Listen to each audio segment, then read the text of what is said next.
सूरज एक छोटे से गांव में रहता है। गांव में शहरों जैसा माहौल नहीं होता। यहाँ हर कोई एक दूसरे को अच्छी तरह से जानता और पहचानता है। सूरज अभी 20 साल का हुआ है और यही वो उम्र होती जब कुछ एहसास आपके अंदर आने लगते हैं। सूरज एक गरीब परिवार से है। माँ और पिताजी दोनों काम करते हैं ताकि सूरज और उसकी छोटी बहन की अच्छी से पढ़ाई लिखाई हो सके। सूरज के घर के पीछे एक बरामदा है, जैसे कि गांव में घर होते हैं थोड़े खुले हुए। सूरज अक्सर गर्मियों में छत पर सोया करता है और आज भी सूरज छत पर सोया है। लेकिन कुछ शोर की वजह से उसकी आंख खुल जाती है। उठकर वो नीचे देखता है और यह पहली बार था जब उसने देखा है नेहा को। हल्के नीले रंग की सलवार सूट पहने वो अपनी मम्मी के साथ सामने वाले शर्मा जी यहाँ आई है। वो शर्मा जी की भांजी है। उसकी मम्मी ऑटो वाले के पैसों को लेकर बहस कर रही है। सुबह गर्मियों का सूरज है तेज। नेहा बैग लिए खड़ी है। उसकी आंखों पर सूरज की रोशनी आ रही है। यह देखकर सूरज, असली सूरज और नेहा के बीच में आ जाता है। अचानक से नेहा पर रोशनी पड़ना बंद हो जाती है और इसलिए उसका ध्यान जाता है सूरज की ओर। यह पहली बार था जब सूरज और नेहा की आंखें टकराई। नेहा की उम्र भी 20 साल है। सूरज को नजरें मिलते ही प्यार हो गया, जैसे अब तक उसने इससे खूबसूरत लड़की ना देखी। नेहा ने भी कुछ पलों के लिए सूरज से नजरें मिलाई, फिर अपनी माँ की आवाज सुनकर जैसे वो नींद से जगी हो। फिर सूरज अक्सर नेहा के घर में टकटकी बांधे देखता रहता था। नेहा के मामा जी के घर के किचन की खिड़की रोड की ओर खुलती है, इसलिए सूरज अपने घर के बाहर ही डेरा जमाए रखता है। कभी किसी बहाने वो घर का बाहर ही रहता। जब भी नेहा दिखाई देती वैसे ही वो घबरा भी जाता और इधर उधर देखने लगता। जिसके इंतजार में बैठा रहता उसके देखने पर ही नजरें चुराता। एक दिन सूरज अपने घर की छत पर खड़ा होकर पतंग उड़ा रहा था। पतंग उड़ाते उड़ाते उसका ध्यान एकदम से गया सामने वाले किचन की खिड़की पर और उसने देखा कि नेहा खिड़की से पतंग उड़ाते उसे देख रही है। नेहा अब तक जान गई थी कि सूरज ले मन में क्या है। सूरज पतंग उड़ाते उड़ाते अब मन में कुछ और ही प्लान बुनने लगा। उसने सोचा कि आज तो वो कुछ भी नेहा से अपनी बात का सिलसिला शुरू करके ही रहेगा।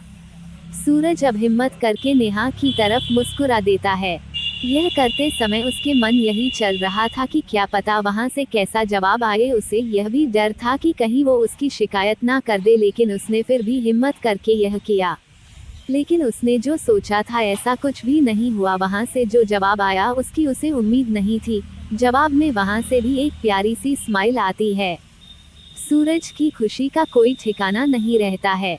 उसे जैसे सारा जहां मिल गया हो। और फिर सूरज की हिम्मत बढ़ी। नेहा एक दिन सूरज की छोटी बहन से बात कर रही होती है। हिम्मत करके सूरज भी उससे बात कर ही लेता है। सूरज को पता चलता है कि नेहा पतंग उड़ाना सीखना चाहती है। सूरज उसे सिखाने का बोलता है, लेकिन वो मना करती है क्योंकि उसकी मम्मी उसे किसी भी लड़के से बात करने भी नहीं देती।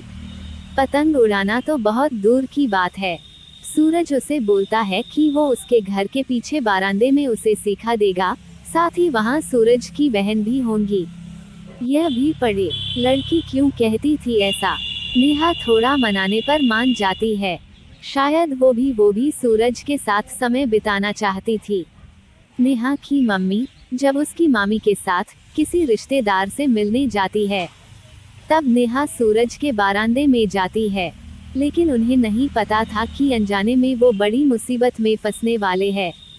पतंग उड़ाते समय नेहा के पैर सीढ़ी से फिसल जाता है। वो उठकर चल भी नहीं पाती है। नेहा वहीं बैठ जाती है। उसकी आंखों से आंसू निकलने लगते हैं। सूरज उसे दर्द में ऐसे देखकर उसे गोद में उठा लेता है। सूरज उसे गोद में उठाकर जैसे ही वहां से कमरे की ओर जाता है, लेकिन उसी समय उसके घर में नेहा की मम्मी आ जाती है। सूरज और नेहा को ऐसे देखकर उनके गुस्से का कोई ठिकाना नहीं रहता है। सूरज और उसकी बहन उनसे कहते हैं कि नेहा गिर गई थी। वो उन्हें समझाने की कोशिश करते हैं। नेहा की माँ यह सब सुनती है। वो नेहा को वहां से ले जाती है। सूरज को रात भर नींद नहीं आती है। वो सुबह का इंतजार करता यह सोच रहा है कि नेहा का पैर कैसा होगा, साथ ही कहीं उसकी मम्मी ने नेहा को कुछ कहा या मारा तो नहीं। तरह तरह के ख्याल के बीच आखिर सुबह होती है। सूरज देखता है कि नेहा और उसकी मम्मी ऑटो में बैठकर जा रहे हैं। वो जल्दी से उठकर अपने घर के बाहर जाता है। सूरज नेहा की तरफ देखता है, अपनी माँ से नजरें चुराकर वो सूरज को देखती है। सूरज और नेहा की आंखों में कुछ बातें होती है। नेहा वहाँ से चली जाती है। उनके हाथों में भरे बैगों को देखकर उसे यह अंदाजा हो जाता है कि शायद अब वो वापस नहीं लौटेंगे, वो फिर होने घर जा रहे हैं। लेकिन उसे एक उम्मीद होती है, शायद वो वापस आए। अब सूरज को नेहा का ही इंतजार रहता है। उसका दिल कहता है कि नेहा फिर आएगी। इंतजार में करीब 1 साल बीत जाता है। साल भर के बाद फिर उसे सामने वाले किचन में नेहा दिखाई देती है। उसको अपनी आंखों पर विश्वास नहीं होता। यह भी पढ़े, एक बहुत ही अनोखी प्यार की कहानी। मैं प्रेग्नेंट हूँ। उसकी खुशी का कोई ठिकाना नहीं होता, लेकिन उसकी खुशी कुछ ही मिनट की होती है, क्योंकि इस बार नेहा वो नेहा नहीं रही। ध्यान से देखने पर दिखाई देता है नेहा की मांग भरी है। उसके साथ उसका पति भी है। नेहा की शादी हो चुकी है। नेहा की नज़र खिड़की के बाहर देख रहे सूरज पर पति है। नेहा कुछ पलों तक उसे देखती है, फिर जाकर अपने किचन की खिड़की बंद कर देती है। आपको यह कहानी कैसी लगी हमें कमेंट कर जरूर बताएं। इसी तरह की कहानियाँ आप यहाँ पढ़ सकते हैं। साक्षी का परिवार मिडिल क्लास है। परिवार में माँ पिता है। साक्षी के जीवन में तब जिम्मेदारियां बढ़ जाती है जब एक दिन अचानक उसके पिताजी को पैरालिसिस आ जाता है। साक्षी पर अब उसके छोटे भाई और एक छोटी बहन के साथ पिता के इलाज और घर चलाने का बोझ आ गया है। साक्षी ग्रेजुएट है। वो अब नौकरी करके सारे घर की जिम्मेदारी अच्छे से संभाल रही है। उसे अब अपनी फैमिली के अलावा कुछ नहीं दिखाई दे रहा है। पिता और माँ को साक्षी पर गर्व है। साक्षी ने इस दौरान कई अच्छे रिश्ते को मना कर दिया। इसमें से कुछ उनके रिश्तेदार ने बताए थे, इसलिए रिश्तेदार अब साक्षी से थोड़ा जलने लगे। साक्षी को एक लड़का रचित कुछ दिनों से फॉलो कर रहा होता है। लड़के को साक्षी अवॉइड करती है, लेकिन उस लड़के रचित का रिश्ता लेकर उसकी माँ उनके घर आती है। वो लड़का अच्छी पैसे वाली फैमिली से था। साक्षी को अब अपने माँ और पिता का बहुत ज्यादा प्रयासा होता है। इस वजह से वो काफी मनाने के बाद मान जाती है, लेकिन वो एक शर्त रखती है कि वो अपने घर को संभालेगी और नौकरी नहीं छोड़ेगी। लड़के की माँ यह मान जाती है। शादी होती है। शादी के लिए वो खुश है। शादी के पहले वो लड़के से मिलकर बात करना चाहती है, लेकिन लड़के की तरफ से कोई पहल नहीं होती तो वो भी कुछ नहीं करती। जल्दी में शादी करवा दी जाती है। रचित शादी के दिन ही कई दिनों बाद उसे दिखाई दिया है। बहुत नर्वस लग रहा है। वो जिससे पीछे पड़ा था शादी उसी से हो रही है, लेकिन फिर भी उसके चेहरे पर खुशी नहीं है। साक्षी को बात अजीब लगती है। उसको अंदेशा हो जाता ही कि कुछ गड़बड़ है। सुहागरात कीन से इस पर वो बैठी है और बाहर से कई मर्दों की आवाज आ रही है। तभी वो बैठी बैठी सोचती है कि वो उन्हें आवाज से कैसे पहचानेगी, क्योंकि अभी तक उसने उनकी आवाज सुनी ही नहीं। और फिर रचित कमरे में आता है। चेहरे का रंग पूरा उड़ा हुआ रहता है। साक्षी एक नज़र चुपके से उठाकर उसे देखती है। वो भी बिस्तर के एक कोने पर बैठ जाता है। कई देर हो जाती है। साक्षी को अजीब लगता है, क्योंकि रचित ना कुछ बोलता है और ना ही उसके पास आता है। फिर साक्षी ही पहल करती है और कहती है, सुनिए आप इतने नर्वस मत होइए, मुझे आप पसंद है। रचित उसकी ओर मुड़ता है। साक्षी उसको पूछती है, क्या हुआ, आप खुश तो है ना? रचित केवल गर्दन हिलाता है। साक्षी बोलती है, मुझे आपसे बहुत बातें करनी थी, लेकिन आपने पहल ही नहीं की, चलिए अब करते हैं। रचित अभी भी चुप रहता है। साक्षी फिर बोलती है, आप कुछ बोल क्यों नहीं रहे? रचित की आंखों में अब आंसू आ जाते हैं। साक्षी घबरा जाती है, क्या हुआ मुझे बताइए तो। रचित अब साइन भाषा में बताता है कि वो बोल नहीं सकता। साक्षी को धक्का लगता है। वो चुप हो जाती है और रचित से दूर हो जाती है। पहली रात ही उसे पता चल जाता है कि उसके परिवार वालों के साथ धोखा हुआ है, क्योंकि लड़के वालों ने इतनी बड़ी बात छिपाई। उसे धोखा बर्दाश्त नहीं होता है, वो अपने घर वापस लौट आती है। उसके परिवार को भी इस बात का पता नहीं होता। परिवार वाले भी यह सुनकर शॉक रह जाते हैं और अपने आप को कोसते हैं कि उन्होंने जल्दी कर दी, पहले पता लगवाना था। साक्षी ने फैसला लिया कि अब वो कोर्ट में बात ले जाएगी। शादी के एक दिन बाद ही बात तलाक तक पहुंच जाती है। साक्षी तलाक की अर्जी देती है। रचित की मां साक्षी के घर आती है। साक्षी की मां उन्हें भला बुरा कहती है। साक्षी उन्हें रोकती है। वो पूछती है, आपको जरूरी नहीं लगा इतनी बड़ी बात हमें बताना? रचित की मां नीचे मुंह कर और चुप रहकर सारी बात सुन रही है।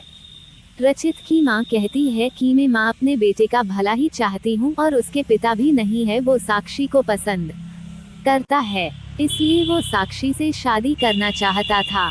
मैंने हिम्मत की बोलने की, मगर मैं कर नहीं पाई।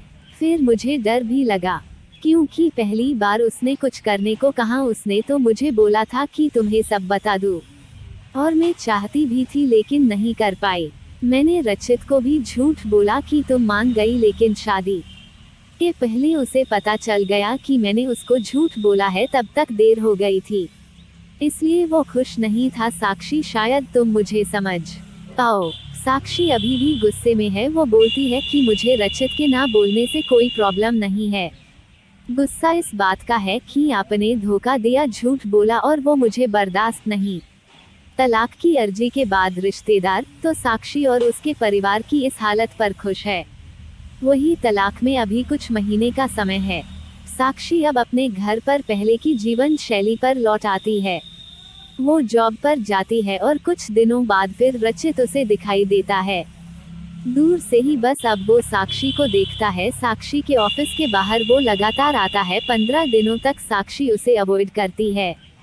फिर एक दिन उसके पास जाकर बोलती है, अब यह सब करने से कुछ नहीं होगा और मैं नहीं चाहती कि तुम कुछ नाटक करो, इसलिए यहाँ आना बंद कर दो, समझें? साक्षी की बातें वो सुन रहा है। वो साक्षी को इशारों में काफी पीने को कहता है, लेकिन साक्षी वहाँ से चली जाती है।